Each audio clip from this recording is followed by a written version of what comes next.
तो dear students, आज हम लोग स्टार्ट करते हैं कक्षा 12 का चैप्टर नंबर 3 आव्यूह।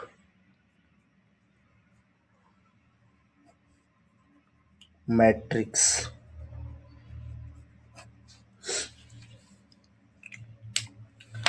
तो देखिए, आव्यूह जो होता है अवयवों का अरेंजमेंट होता है, जिसको हम लोग रेक्टेंगुलर फॉर्म में लिखते हैं। ये आव्यूह का चिन्ह है, इसी में हम लोग इसके अंदर अवयव लिखते हैं।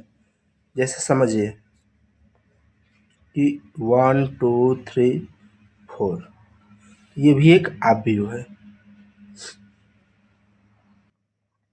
अब आव्यूह में जो चीजें क्षैतिज में लिखी होती है उसको हम लोग कहते हैं पंक्ति,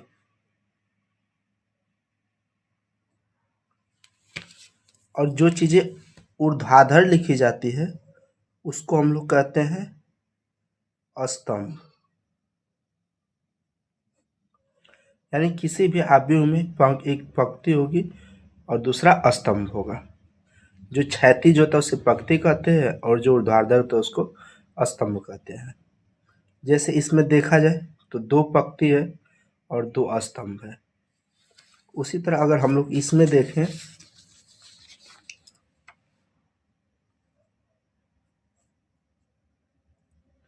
1 2 3 4 5 6,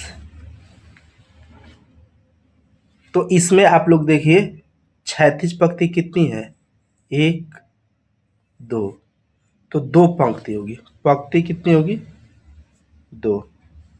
और स्तंभ कितना है, तो 1 2 3, स्तंभों की संख्या कितनी हो जाएगी, 3। तो हम लोग बोल सकते हैं कि इस आव्यूह में 2 पंक्ति और 3 स्तंभ है। अब किसी भी आव्यूह की सबसे पहले हम लोग कोटि लिखना सीखते हैं। तो आव्यूह की कोटि,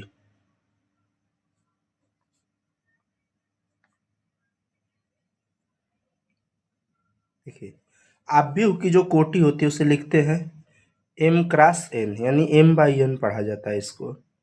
m जो होता है पंक्तियों की संख्या होती है और n जो होता है स्तंभों की संख्या होती है। जैसे इस एग्जाम्पल में हम लोग देखें तो बताएं 2 पंक्ति है और 3 स्तंभ है, यानी इसमें जो आव्यूह की कोटि हो जाएगी m इंटू एन, बताए ना, m क्रॉस n, यानी m पंक्तियों की संख्या और n स्तंभों की संख्या। तो पंक्तियों की संख्या 2 है क्रॉस स्तंभों की संख्या 3 है, यानी आव्यूह की कोटि हो जाएगी 2 क्रॉस 3 या 2/3। तो एक एग्जाम्पल हम आपको और देते हैं, इसमें बताना है आव्यूह की कोटि क्या होगी। आव्यूह की कोटि,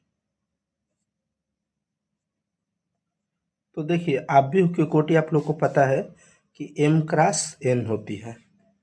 m जहाँ पंक्तियों की संख्या लिखी जाती है और n स्तंभों की संख्या।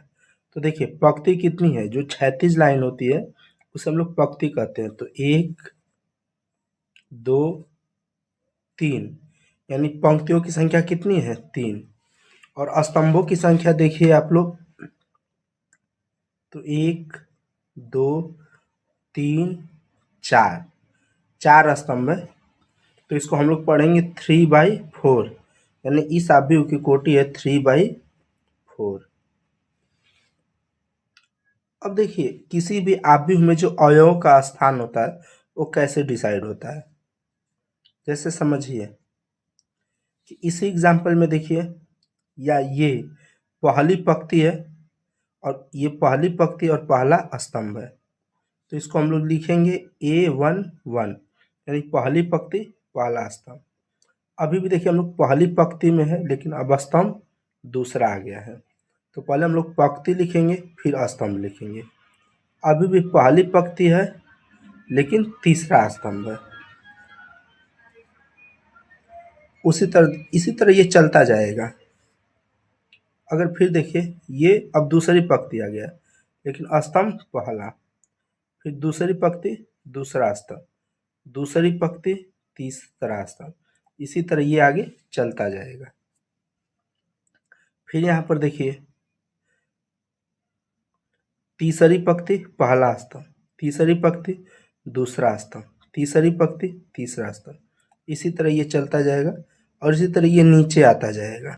जैसे देखिए हम आप लोगों को एक एग्जाम्पल दिए हैं जिसमें एक आप व्यू है और इसमें पूछ रहा है आपसे कि A11, A13, A22 व A21 का मान बताइए। तो देखिए कैसे बताएंगे। तो A11 क्या क्या है। तो A11 करने का मतलब कि हमें पहली पंक्ति और पहला स्तंभ का अवयव बताना है। तो पहली पंक्ति देखिए ये है और इसका पहला स्तंभ का अवयव कितना है 7। उसी तरह A13 का देखिए, यानी पहली पंक्ति में तीसरा स्तंभ बताइए। तो पहली पंक्ति ये है और इसमें तीसरा स्तंभ अवयव 2 है। उसी तरह आप मुझे A22 बताइए, यानी दूसरी पंक्ति में दूसरा स्तंभ पर कौन सा अवयव है। तो दूसरी पंक्ति में दूसरा स्तंभ, दूसरी पंक्ति ये है और इसमें दूसरा स्तंभ पर अवयव जो है 7 है। उसी तरह A21 पूछ रहा है, यानी दूसरी पंक्ति में पहला स्तंभ पर कौन सा अवयव है। तो दूसरी पंक्ति में पहला स्तंभ पे 8 है। तो इस तरह हमने इन सभी का मान निकाल लिया। और अगर मान लीजिए आपसे पूछ दे कि इस आव्यूह की कोटि बताइए, तो आव्यूह की कोटि क्या होगा ये भी देख लीजिए। आव्यूह की कोटि इसमें क्या होगा।